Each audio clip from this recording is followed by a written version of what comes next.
I have a question for you. What's the most important element in bonsai? How do you know when a bonsai is truly great? Is it the pot, the tree size, the style, or the price?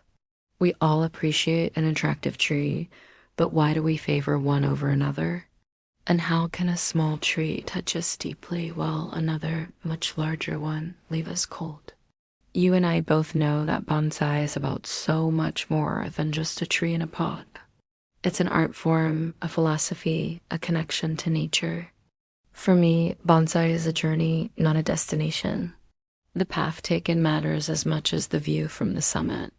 That's why I prefer smaller trees I can work on regularly. The process is my pleasure, but I realize that others seek instant gratification. They want big trees, quick results. They don't care about the path. They just want to see the view. So let's talk about that today. We'll explore two different speeds of bonsai growth, natural versus forced. You can decide which suits you best. Maybe you're like me, preferring the former, or perhaps you lean toward the latter, seeking rapid results. Who knows? Maybe this discussion will change your mind. This course explores the traditional approach to bonsai, one that emphasizes patience, understanding of the tree's nature, and working in harmony with the tree's growth rhythm. The course takes you through the essential elements of bonsai, including soil, water, fertilizers, pruning, wiring, and grafting. You'll learn about the 5 basic styles of bonsai and how to develop them. The course also covers repotting, dealing with pests and diseases, and preparing your bonsai for the winter. If you're looking for a comprehensive guide to the traditional approach to bonsai, look no further. Start learning the art of growing miniature trees today. The first path to bonsai mastery is the path of patience. This path is rooted in tradition, emphasizing the cultivation of bonsai as a living art form. Bonsai masters who follow this path believe that the growth of a tree should be respected and guided, not forced or manipulated. They take pride in their ability to read the subtle cues of the tree, anticipating its needs and responding accordingly. A master might spend 30 years shaping a tree into harmony with nature, accepting slow growth as part of the process. This slowness is not a weakness, but rather a virtue, symbolizing endurance and discipline. For instance, when you prune a tree, you don't just cut off the branches. You stimulate the tree to grow around the cut, creating a more compact and dense canopy. This process is repeated over many years until the desired shape is achieved.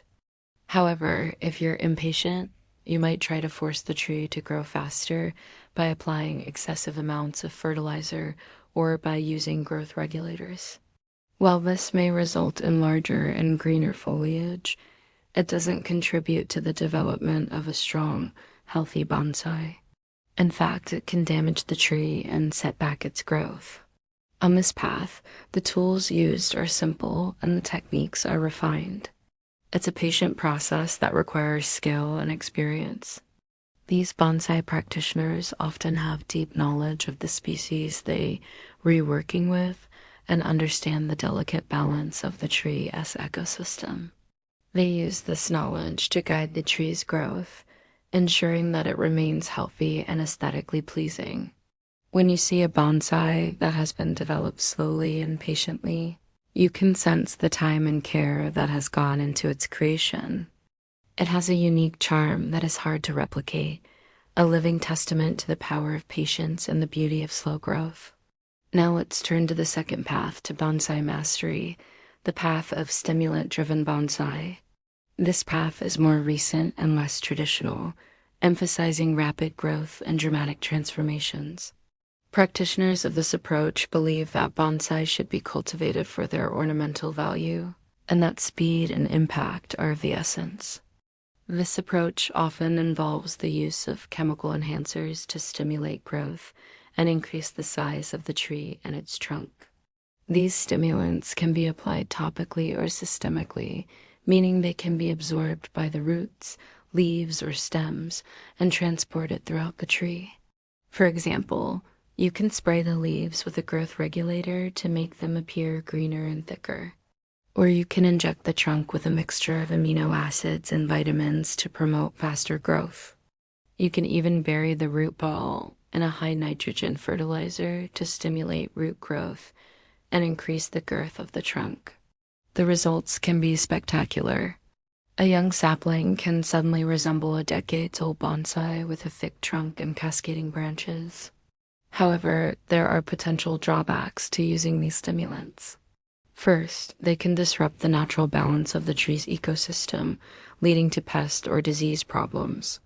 Second, they can mask underlying health issues, giving you a false sense of security.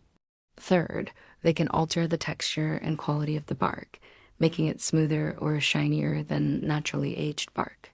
Fourth, they can cause the tree to grow too quickly, resulting in weak, brittle branches that are susceptible to breakage. And lastly, they can leach out of the tree over time, contaminating the soil and potentially harming other plants.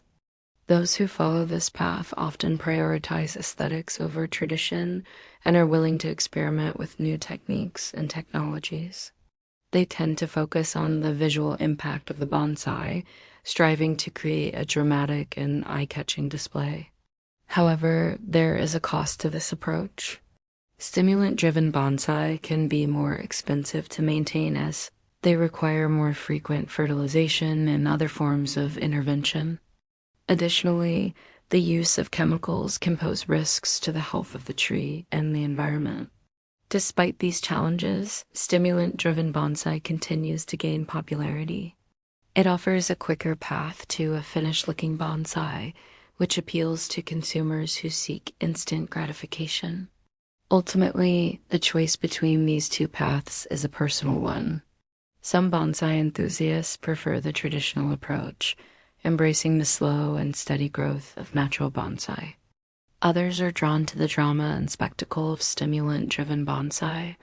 There is no right or best approach. Both paths have their own merits and drawbacks. It's important to note that these two approaches aren't mutually exclusive. Some bonsai practitioners use a combination of both, incorporating elements of traditional bonsai while also experimenting with new techniques and technologies. The key is to strike a balance, using stimulants judiciously and ensuring that the overall approach enhances rather than detracts from the natural beauty of the tree. Whether you choose the path of patience or the path of stimulants, the most important thing is to enjoy the process and respect the tree. Bonsai is a journey, not a destination. And every step of the way, you'll have the opportunity to learn and grow alongside your trees. If you love this video, please give it a thumbs up and share it with your friends. Subscribe to our channel for more videos like this. You can also support us by becoming a patron. Your support helps us to continue producing quality content. Thank you for watching. Until next time.